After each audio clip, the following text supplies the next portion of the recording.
نحمده ونصلي على رسوله الكريم أما بعد فأعوذ بالله من الشيطان الرجيم بسم الله الرحمن الرحيم هو الذي بعث في الأميين رسولا منهم يتلو عليهم آياته ويزكيهم ويعلمهم الكتاب والحكمة وإن كانوا من قبل لفي ضلال مبين وقال النبي صلى الله عليه وسلم إنما بعثت معلما صدق الله العظيم۔ میرے انتہائی قابل قدر واجب التکریم سامعین اکرام، آج کی اس بابرکت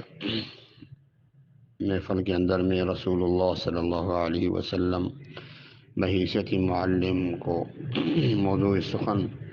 بنا کر آپ کے سامنے کچھ لب کشائی کروں گا۔ میرے دوستو، اللہ جل جلالہ نے انسانوں کی ہدایت اور اصلاح کے لیے ہمیشہ ہر زمانے میں معلم اعظم خاتم الانبیاء صلی اللہ علیہ وسلم تک دو سلسلے جاری رکھے، ایک آسمانی کتابوں کا سلسلہ، دوسرا اس کتاب کی تعلیم دینے والے رسولوں کا سلسلہ۔ جس طرح محض کتاب نازل فرما دینا کافی نہیں سمجھا، اسی طرح محض رسولوں کا بھیجنے پر بے اکتفا نہیں فرمایا، بلکہ دونوں سلسلے برابر جاری رکھے۔ اللہ جل جلالہ نے کی اس عادت اور قرآن کریم کی شہادت نے قوموں کی اصلاح اور فلاح کے لیے ان دونوں سلسلوں کو یکساں طور پر جاری فرما کر ایک بڑے علم کا دروازہ کھول دیا۔ انسان کی صحیح تعلیم اور تربیت کے لیے نہ صرف کتاب کافی ہے، نہ کوئی مربی انسان، بلکہ ایک طرف آسمانی ہدایت اور الہی قانون کی ضرورت ہے جس کا نام کتاب یا قرآن ہے، تو دوسری طرف ایک معلم اور مربی انسان کی ضرورت ہے جو اپنی تعلیم اور تربیت سے عام انسانوں کو آسمانی ہدایت کی روشنی سے خوگر بنائے، کیونکہ انسان کا اصلی معلم انسان ہی ہو سکتا ہے، کتاب معلم یا مربی نہیں ہو سکتی۔ ہاں، تعلیم اور تربیت میں معین اور مددگار ضرور ہے۔ سامعین محترم، چنانچہ معلم اعظم محمد مصطفیٰ احمد مجتبیٰ صلی اللہ علیہ وسلم کی بحیثیت معلم کی حیثیت سے بھیجنے سے پہلے دنیا کفر اور ضلالت کے گمراہیوں میں چھپ چکی تھی۔ ہر طرف جبر کا، کفر اور شرک کا دور دورہ تھا، اور انسانوں میں جو سب سے بڑا مشرک ہوتا اسی کو معاشرے کے اندر مہذب ترین شخصیت سمجھے جاتے تھے۔ ایک ایسی سوسائٹی وجود میں آئی تھی کہ جس میں اسلام کا نام لینا جرم عظیم تصور کیا جاتا تھا، اور جس سوسائٹی کے اندر رہنے والے قوموں کے پاس اپنی طرز زندگی گزارنے کے کوئی طریقہ نہیں تھا، نہ کوئی قانون ان کے پاس تھا۔ اس کٹھن اور پرفتن دور کے اندر ظلمت میں گری ہوئی سوسائٹی کے لیے ایک ایسے معلم کی ضرورت تھی کہ جس کے پاس قوموں کی اصلاح کے لیے واضح پیغام موجود تھا۔ چنانچہ احکم الحاکمین نے کفر اور ضلالت کے اندھیروں میں پڑی ہوئی قوموں کو ایمانی دولت سے نوازنے کے لیے قرآن مجید کی شکل میں ایک قانون اور دستور بھی دیا، اور اس دستور اور قانون سے لوگوں کو آگاہ کرنے اور ان کے مطابق زندگی بسر کرنے کے لیے رب لم یزلنی معلم اعظم محمد رسول اللہ صلی اللہ علیہ وسلم کا انتخاب فرما کر اعلان فرما دیا، هو الذی بعث فی الامیین رسولا منہم یتلو علیہم، کہیں فرمایا کما ارسلنا فیکم رسولا منکم یتلو علیکم آیاتنا، کہیں فرمایا لقد من اللہ علی المؤمنین اذ بعث فیہم رسولا، کہیں فرمایا وانزل اللہ علیک الکتاب والحکمہ وعلمک ما لم تکن تعلم، اور کہیں فرمایا وانزلنا الیک الذکر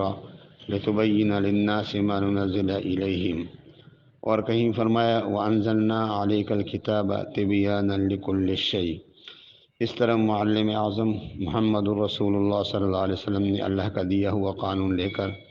ارشاد فرمایا، انما بعثت معلما، میں معلم بنا کر بھیجا گیا ہوں۔ محترم دوستو، معلم اعظم صلی اللہ علیہ وسلم کی بعثت اور تعلیم کے مقاصد کیا تھے؟ مقاصد بھی آپ سن لیجئے کہ محمد الرسول اللہ صلی اللہ علیہ وسلم کی بعثت اور تعلیم کے مقاصد جہاں قرآن مجید میں بیان کیے گئے ہیں وہاں صراحتاً ان 4 چیزوں کا تذکرہ کیا گیا ہے۔ نمبر 1 تلاوت، نمبر 2 تعلیمی کتاب، اور نمبر 3 تعلیمی حکمت، اور نمبر 4 تزکیہ نفس۔ معلم اعظم محمد رسول اللہ صلی اللہ علیہ وسلم نے جس طرح دنیا کو آسمانی قانون عطا کیا، نئے علم حکمت عطا کیا، اسی طرح نئے اخلاق، نئے جذبات و کیفیات، نئے یقین ایمان، نئے ذوق اور شوق، نئی بلند نظری، نیا جذبہ اثار، نیا شوق آخرت، نیا جذبہ زہد و قناعت، دنیا کی متاع، حقیقی دولت، فانی کی تحقیر، نئی محبت اور الفت، حسن سلوک اور ہمدردی اور مواسات، مکارم اخلاق، اسی طرح سے نیا ذوق عبادت، خوف، خشیت، توبہ، انابیت، دعا، تضرع کی دولت عطا فرمائی۔ انہی خصوصیات کی بنیاد پر ایک اسلامی سوسائٹی کا، اسلامی معاشرہ اور دینی ماحول کا قائم ہونے کا ذریعہ بنا، جس کو آپ صلی اللہ علیہ وسلم کے زمانے سے لے کے صحابہ اکرام رضوان اللہ علیہ مجمعین کے دور تک عام طور پہ یہ معاشرہ ایسا تعمیر ہوا کہ جس میں انسانیت کو اپنی زندگی گزارنے کے مقاصد اور دنیا میں آنے کا مقصد بھی سمجھ آیا، اور زندگی کے تمام شعبہ جات کے اندر انسانوں نے رحمت عالم صلی اللہ علیہ وسلم کی بتائی ہوئی ہدایات کو اپنی زندگی کا مقصد بنایا، اور پھر وہ آپس میں جو ان کے اندر نفرتیں تھی، اللہ تعالیٰ نے ان نفرتوں کو محبتوں سے بدل دیا۔ وہ آپس میں تو نرم دل ہے، کفار کے معاملے میں بڑے سخت ہیں، والذین معہ اشداء علی الکفار